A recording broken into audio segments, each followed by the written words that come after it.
Okay, today I am reading a story called Hansel and Gretel. And these are for my grandkids so that they can get used to my voice, because some of them kind of live far away. Anyways, here we go. Once upon a time, there was a boy and a girl named Hansel and Gretel. They lived with their father, a poor woodcutter, in a little house beside a forest. Once the family went to bed hungry because there was not enough food to eat. One day, the woodcutter took his children into the forest to gather wood. Hansel and Gretel laughed and played so hard that they wandered from their father and they were soon lost. Their father looked for them the rest of the day. Fortunately, Hansel had many of his favorite pebbles with him, and they had fallen out onto the ground one by one from the holes in his pocket. The children followed the path of shiny pebbles by the moonlight back to their house. Their father was very happy to see them, but warned Hansel and Gretel to stay close to home and not wander away. A week later, the children went to play in the forest again. They did not heed their father's warning and wandered far from home, leaving a trail of breadcrumbs behind them to follow them back home. But the breadcrumbs were eaten by the birds in the forest, and so Hansel and Gretel realized they were lost. Uh-oh. The children became tired and very hungry as they roamed through the forest. Suddenly, through the trees, they saw a strange little house made of cake and candy. Could you imagine? Oh my gosh. They ran to the house and began eating from it furiously. There were cake shingles and candy shutters. The windows were made of sugar. The flowers were lollipops. As they started to take a bite from the chocolate door, it opened. Out stepped an old lady with a wart on her nose. "Who's eating my house?" she said. The children were startled at first, but the old lady seemed very kind. Hansel and Gretel apologized for eating from her house. "We haven't eaten in such a long time," they said. The old lady took them in and fed them some good, wholesome food. "This will fatten you up," she said slyly. It wasn't long before the old lady's kindly spirit wore off. She snarled and ordered the children to work from morning till night. She had Gretel scrubbing floors and cleaning the oven. Hansel had to repair a broken table and gather heavy wood for the stove. "Only a witch would act this way," Gretel told Hansel. Still, the witch fed them well. Hansel and Gretel even gained a little weight. One night, as the witch stroked the coals in her oven, Gretel heard her crackle. "Tonight I'll have Hansel and Gretel for dinner." At that, Gretel sneaked up behind the witch and pushed her into the oven. The witch was destroyed by the oven flames. The oven became so hot that the house caught fire. As Hansel and Gretel ran to the door, they came across chests full of gems and coins of gold. They gathered as much as they could into 2 potato sacks and then fled from the house. They ran until they could not run no further. They sat beneath a tree to catch their breath. Suddenly, they heard a voice calling out, "Hansel and Gretel!" It was their father, who had been searching for them since the day they were lost. They ran to their father's loving embrace. "Look, Father," Hansel exclaimed. "Opened a sack. More gold than we've ever dreamed of. We'll never be poor or hungry again." From that day on, Hansel and Gretel lived happily ever after with their father in the little house beside the forest, and they never went wandering again. The end. Okay, we're going to read the story of Moses. As a baby, Moses was saved by the Egyptian princess. He grew up in Pharaoh's palace. After killing one of Pharaoh's brutal soldiers, While trying to help a slave, Moses fled to the land of Midian. There he married a shepherdess and took care of her and her father's sheep. One day, while Moses was watching the sheep, he saw a bush covered in flames, but it didn't burn up.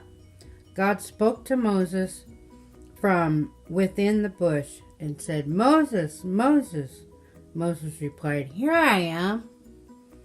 "Do not come any closer," God said. "Take off your shoes because you are standing on holy ground." Moses took off his shoes and hid his face because he was overwhelmed and afraid. Then God said, "I have seen how many people are suffering in their slavery and have come to rescue them. I am sending you to Pharaoh to tell him to let my people go." Moses was afraid and said, "Lord, they will not believe me. I will not know what to say or how to say it."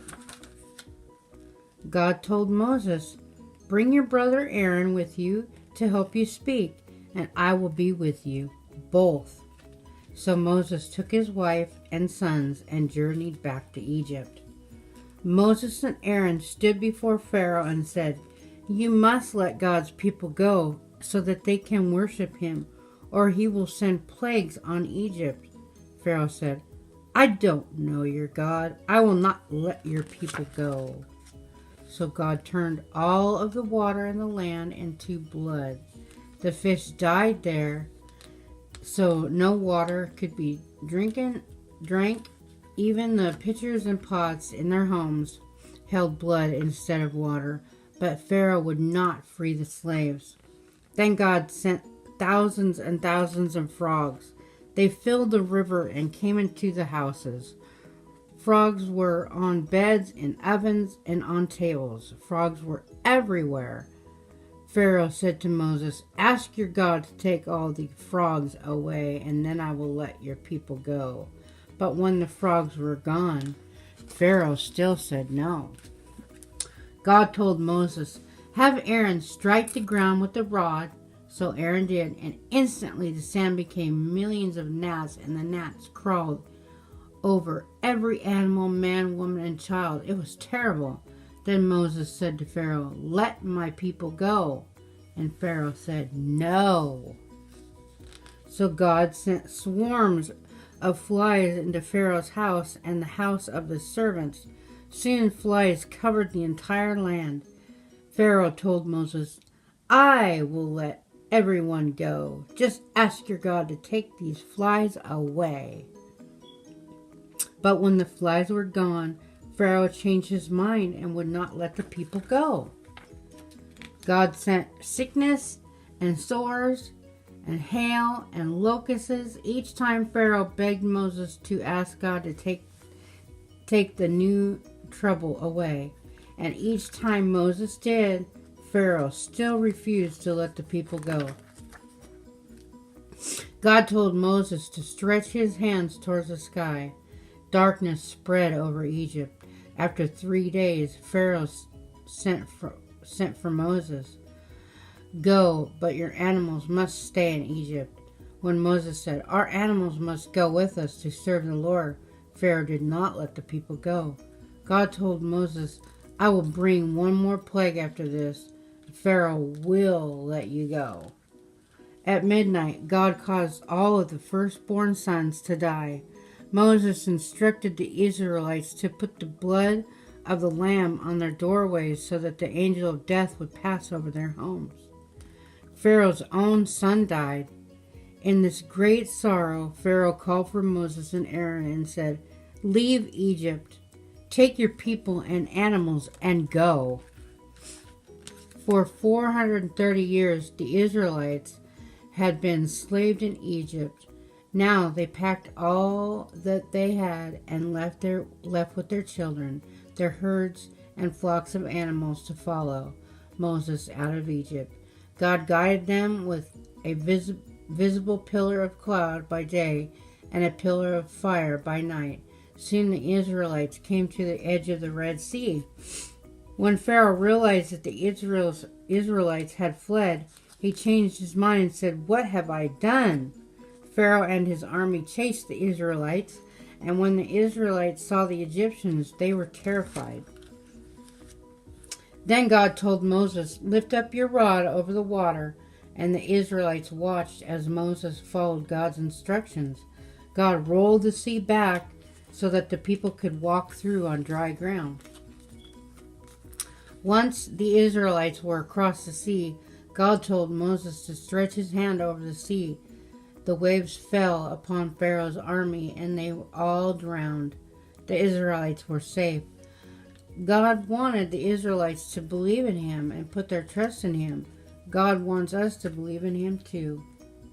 If we put our faith and trust in God, he will always be there to help us.